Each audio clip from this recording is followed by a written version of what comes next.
Then you have, Al-Tha'bani, he said something about love, and I mentioned this before. مَنْ أَحَبَّ اللَّهَ أَحَبَّ رَسُولَهُ مُحَمَّدًا صَلَّى اللَّهُ عَلَيْهِ وسلم. Whoever loved Allah loved His Messenger صلى الله عليه وسلم. Whoever loved the Messenger loved the people, the Arab people. Whoever loved the Arab people loved their language. Whoever loved that language spent time learning it and put effort in it and exhausted their resources in acquiring it.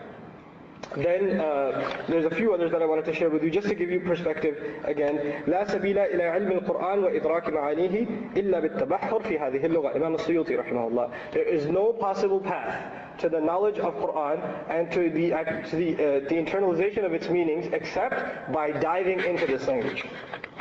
The most categorical statements, however, come from the Sahaba.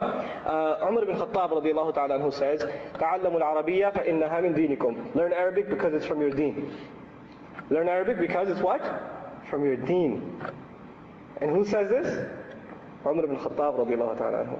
He says, لَا يُقْرِئُ الْقُرْآنِ إِلَّا عَالِمًا بِاللُّغَةِ. No one should teach Quran except they know the language. Most Quran teachers around the world don't know Arabic. You know that? Most people that teach Hifz, for example, around the Muslim world, don't know Arabic. And this is a categorical statement by Umar ibn Khattab radiallahu ta'ala anhu. Rasulullah sallallahu alayhi wa sallam warned about people that will be reading Quran, that will come a generation, لا يجاوز تراقيهم, it won't go below their throats. Right? And so and finally I leave you with Quran because that's the most important. The Quran mentions the Arabic language 11 times. 11 times. And just in one instance where it doesn't mention Arabic, it actually talks about the Yahud, and it says, وَمِنْهُمْ أُمِّيُّونَ لَا يَعْلَمُونَ الْكِتَابَ إِلَّا أَمَانِي وَإِنْهُمْ إِلَّا يَظُنُّونَ. Among them are uneducated, unlettered people. They don't know the book except their own wishes. They don't really know the book. They know their wishes, and they say their wishes are from the book. Right? And they do nothing but make assumptions. Right? This is describing who again? The Yahud, the Bani Israel.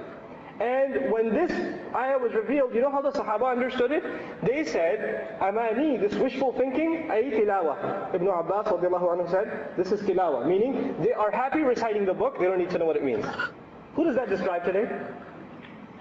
Describes the Muslims. يَعْلَمُونَهُ حِفْظًا وَقِرَاءَةً بِلَا فَهْمٍ لَا يَدْرُونَ مَا فِيهَا. They know it in terms of memorization, they know it in terms of recitation, they have no idea what's in it. لا يعلمون فقه الكتاب إنما يقتصرون على ما يتلى عليه. They don't know the fiqh, the deep knowledge of the book. They are completely content with what is recited on them. That's enough for them. So pop in the CD and you're religious. Right? Put in your favorite reciter and that's your song. You're happy with it. I love that reciter. It's awesome. Why? Because there's a lot of people crying in the background. I don't know what they're crying about, but it's awesome. Right? So this was Umar ibn Khattab. Abu Bakr as-Siddiq, all of you know how big a sin it is to forget some Quran, right? And Abu Bakr as-Siddiq radiallahu anhu says, I'd rather forget portions of Quran than make a grammatical mistake. Ibn Abi Ka'b radiallahu anhu says, teach your children Arabic like you teach them memorization of Quran. Right? So this is a serious issue with the Sahaba. It's a very serious issue. So this was, I don't want to take any more time on that issue. That was the second point. The third point, with particularly Quran, because that is the most primary, Quran, Sunnah, and then further down, and Quran and Sunnah we established before cannot be separated. But let's take the primary, which is what? Quran, for a moment. The Quran is a book different from any other book. And if you don't remember anything from my talk, just remember this part, okay? The Quran is a book different from any other book. With any other book, there are certain prerequisites. If you're studying a book on English literature, you better know English first, right? Or you better know something about literature first. If you're studying accounting 3, you better know accounting 1 and 2 first, right? So there are academic prerequisites. But Quran is different because it represents 2 types of prerequisites. For those of you taking notes, please write this down. 2 different types of prerequisites. The first set of prerequisites are academic prerequisites. And the academic prerequisites are outlined in books of usul tafsir most of the time. Principles of expounding on the Quran exegesis. Big word, exegesis. Some people are like, what does Jesus have to do with Quran? But anyway, tafsir. Let's keep it easy. Alright. So the academic prerequisites I'm not going to go into. Like context of revelation and tanasub and language and etc. etc. There's a whole list of them, right? But I will go into the ignored prerequisites, which are and I call them the internal prerequisites. There are internal prerequisites and there are 4 of them, and I'll close with this. Okay? Internal prerequisites. The first of them is intention. When I teach a course, I teach in college, I teach Arabic, right? And I give a survey in the beginning, why are you taking this class? Some people say it's a requirement, some people say I'm from Pakistan, I think I can get an easy A. They don't, but at least they try, and the others say to enhance my career, which just means they want to phone tap eventually, right? So people come to the same class with different intentions, don't they?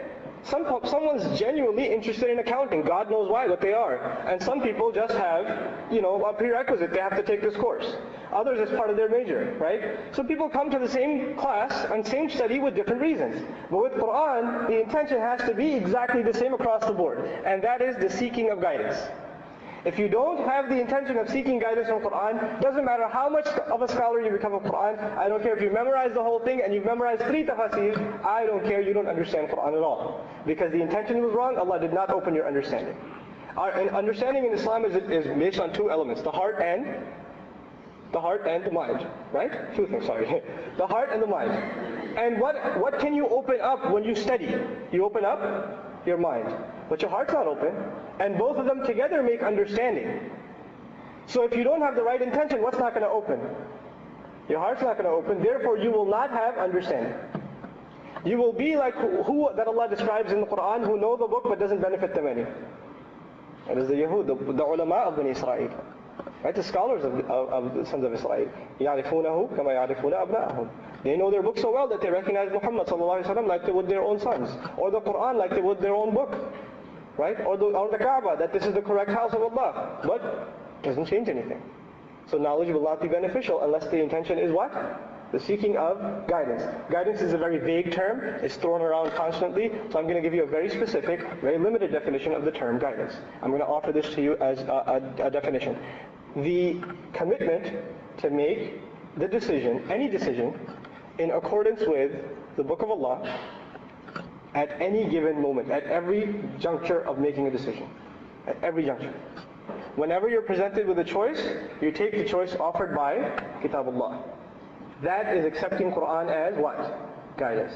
Everything else is accepting Quran as a book of blessings, Quran is a book of healing, Quran is a book of protection, you go on and so on and so forth, but you haven't accepted Quran as guidance until you have made the commitment that whatever you've internalized, when you come to a decision, you will take the decision from the Book of Allah. That will be your route.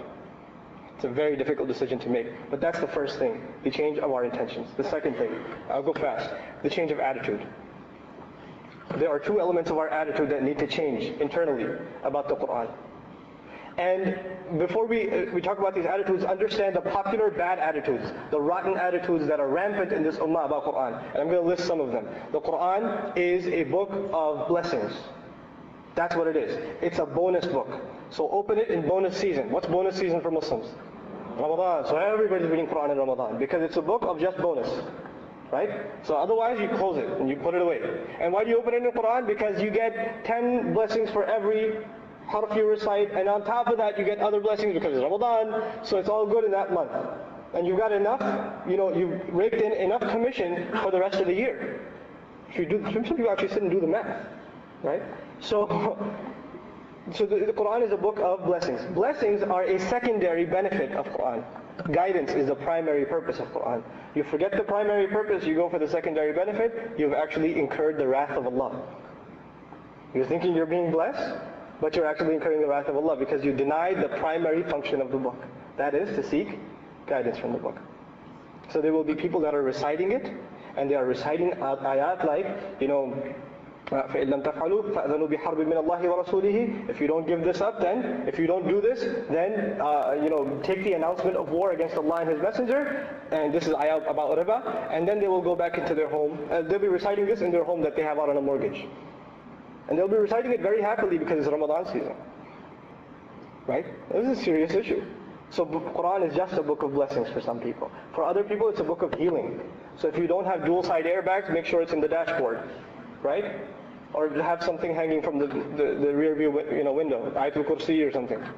Because that's going to protect you from a car accident. And moreover, for some of the thugs, big Allah chain, Ayatul Kursi chain, and in their imagination, if somebody even shoots them, somehow this is going to just deflect the bullet, because it's their force field, right? It protects them. All across the Muslim world, what do people do? My son is sick, or protect them, there's some jinn on him, oh, come, let me fix you. They'll come and they'll write Qul Huwallahu Ahad on a piece of paper, and dip it in some water, and ask the child to drink it. He's like, that's ink, I'm not drinking that. And the mom smacks him from behind, drink it. And he drinks it, and they take that patch, they wrap it up in a nicotine patch thing, and they put it over here, and this is going to protect him from any kind of, trouble. So Quran's book of healing. I've seen even Islamic stores sell these cups that have calligraphy on the inside, because you drink from them, you're straight. Right? You got allergies, you don't take Allegra. No, Claritin's nothing. You just take this cup, you just pour some water in. Even soda works, because it's Quran, it fix anything. Right?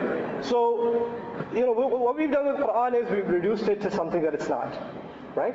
And the other most rampant attitude is the Quran deserves so much respect it shouldn't even be studied. It's so high. Oh my God, it's really high. So if it's on the second bookshelf, and there's another book on top, your parents are, hey, you put Quran on there? Shame on you. And you left the Quran open? Astaghfirullah, the shaitan's going to read it. I asked my mom once, wouldn't that be a good thing? But anyway, so we've got these weird ideas about what the Book of Allah is supposed to be. Right? And it's so much respect that we beautify it, right? You can see the beautiful glossy print, right? You've got the calligraphy design covers, these Islamic art covers. Very beautiful book, right? Really pretty golden embroidery, things like that, right? And what was the Sahabi? Abu Darda radiallahu ta'ala anhu. إِذَا زَوَقْتُمُ الْمَسَاجِدِ زَخْرَفْتُمُ الْمَصَاحِفِ فَالدَّمَارُ عَلَيْكُمْ. When you start beautifying your masajid, and you start decorating your copies of Quran, then you know that destruction is on you, because you're worried about the wrong thing. Right? And that's us today. You got the most beautiful. Anybody want to give a presentation on Islam? What do they give a presentation on? Calligraphy. And you have the calligraphy saying something like, fight them wherever you find them. Look at the beautiful design. So everything's out of context. So this is something that is rampant in the ummah today, and we have to change that. We have to fix the attitude. So the two elements of correct attitude. Number one, Quran is a book beyond criticism. The Quran is a book beyond criticism. All of you are students in the West. You learn as part of your academic training that literary criticism. When you buy a book on BarnesandNoble.com, you get 3 stars, 2 stars, 4 stars, right? You get literary criticism. But Quran is a book above and beyond literary criticism. Before a believer even opens this book, his attitude is, whatever this book has to say, whether it makes sense to me or not. It is perfect, it is better than anything else, it represents the climax of all wisdom, and if I don't get it, it must mean that I am not smart enough. So the question, this doesn't make sense, is invalid for Quran. This doesn't make sense is not the question in Quran. What's the question? I don't understand this. That's the question. Not this doesn't make sense. But you know what? You get this doesn't make sense all the time. How come in the story of this says this, and this doesn't make sense, and this is not logical, and how come the scientific evidence refutes this, or how come this, and how come... And Muslims are asking these questions. Right? The Quran is beyond criticism. Beyond criticism. The second part of our attitude, and because I have to rush, I'm not going to explain that more. The second part of our attitude, the Quran represents the highest priority. It represents the highest priority. What do I mean by priority? You want to understand what priority is? How many have midterms coming up or finals coming up soon? Right? Okay, the relationship you're going to have with your textbook the night before the exam, that's priority. You understand? The relationship you're going to have with your teacher the day he's covering the review for the exam, that's priority. Right? Every word is like golden. What did you say? Can you say that again? I missed something. And you missed it, you look at the next person, did you catch that? Oh, highlighting inside the book. Definitions are being memorized, right? Nights are being lost. People are missing their favorite TV shows because they're in exam the next day. They're still recording it. Right? So, the attitude that this is a serious priority.